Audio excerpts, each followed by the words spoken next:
Hello everybody, this is your bald tech friend, Jacob. I don't know, Simon Miller. He calls himself the Bald A-hole. He's a great tech YouTuber, so I figured I'd jump on the bandwagon of embracing our baldness. We can call ourselves, I don't know, the Eggheads. Let's go with that.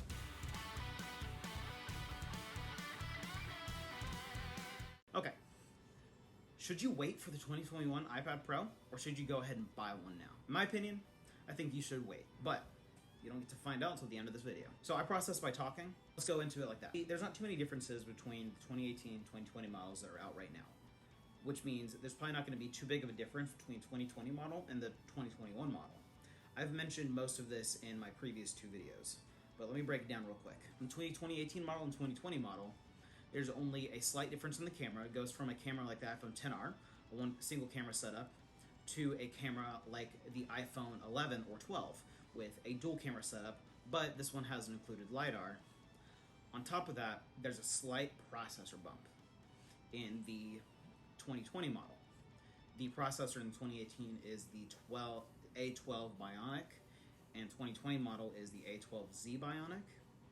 Now, between the 2020 model and the 2021 model, the camera will be a little bit different.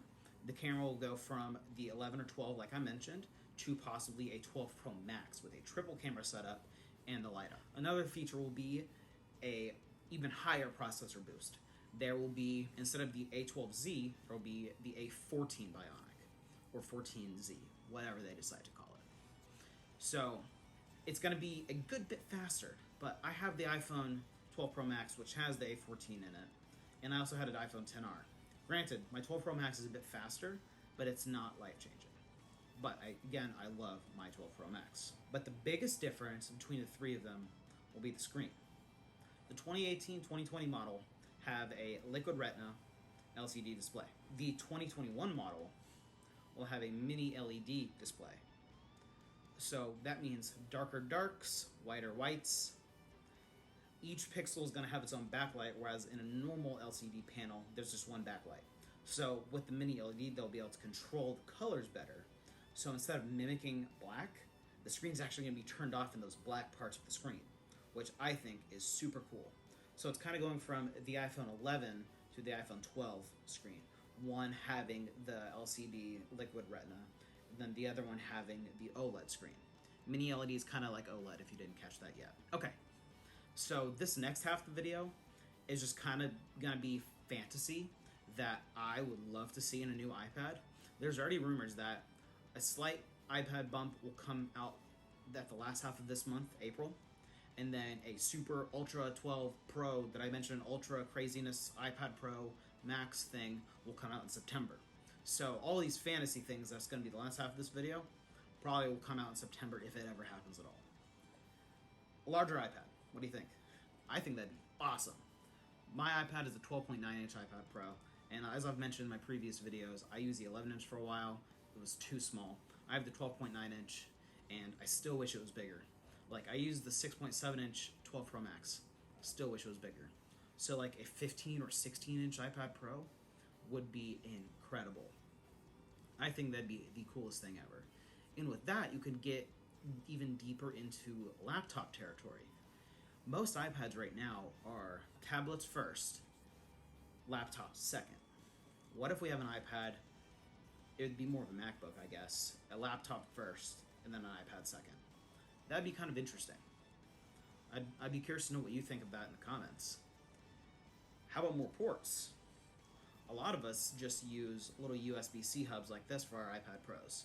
We have, let's see what this has. USB-C, USB-A, HDMI, SD, mini SD, geez, and USB-A again. It's not terrible, but what if we had all of that on the tablet itself? It'd probably look weird with all the ports on the side, but maybe they just put two Thunderbolt ports on there like the MacBooks have. That'd be kind of cool, but I mean, if we already have the hubs, might as well use it, right? Dongle City, as people call it. Now, another thing that I think is cool, but meh at the same time. Taylor's podcast mentioned this. It's having a 5G antenna on the top of the iPad that incorporates the iPad magnetic mount as well. So you'll be able to mount the Apple Pencil on the top of your iPad or on the side. And whichever one you choose not to use, will double as a 5G antenna. Kind of like on the 12 Pro Max, it has that little cutout that looks just like the Apple Pencil thing, and that's for the 5G. Do we really need 5G on an iPad Pro though? It's up to you. If you really want 5G on your iPad Pro, then please wait till September when the crazy one comes out. Or, I mean, the one coming out in the last half of April will probably have it as well. I don't know. Do we need 5G on an iPad? I doubt it. But yeah, all that to say, I don't think 5G is necessary. Today, we're bringing 5G. 5G, 5G, 5G, 5G is the 5G. 5G, 5G, 5G. Why wait for the new iPad Pro, in my opinion? Because the 2018-2020 model are going to go down in price. If the new April one comes out at the same price that the 2020 model did when it first came out, say it comes out for $1,100. The 2020 model, which is $1,100 now, will probably go down to $900. 2018 models, which are already like $650 for the 12.9 inch, might go down even more. And I think the 2018 model is still the best option. So if you need an iPad Pro like right now, maybe wait until the second half of April. Hopefully by then Apple will announce the new iPad Pro. And if it has features that you don't really care for or need, then get the 2018 model, or if you need to, get the 2020 model with a cheaper price tag on it. I mean, I'm all about saving money. So do your best to save money, buy smart, okay? And part of buying smart is waiting for the new iPad to come out, then buying the older ones cheaper. But the iPad Pro coming out in possibly September, you know, the crazy Pro Ultra that I mentioned, Ultra Pro crazy one, whatever it's going to be called, comes out in September. I think I mentioned that already.